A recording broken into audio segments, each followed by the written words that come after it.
गव्याने शेतकऱ्याला शिंगाने उचलून जमिनीवर आपटले. शाहूवाडी तालुक्यातील उखळू येथील घटना.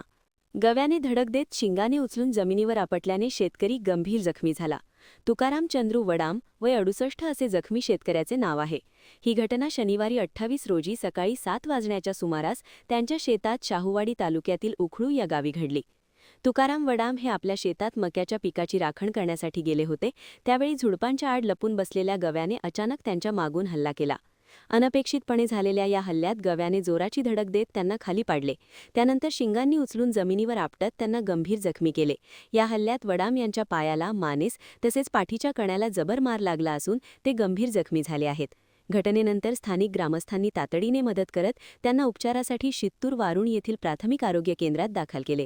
प्राथमिक उपचारांनंतर त्यांच्या प्रकृतीची गंभीरता लक्षात घेऊन त्यांना पुढील उपचारासाठी कोल्हापूर येथील सीपीआर रुग्णालयात हलवण्यात आले आहे. दरम्यान या परिसरात गव्यांचा वावर वाढल्याने शेतकऱ्यांमध्ये भीतीचे वातावरण निर्माण झाले आहे. वन विभागाने तातडीने उपाययोजना कराव्यात अशी मागणी स्थानिक नागरिकांकडून करण्यात येत आहे.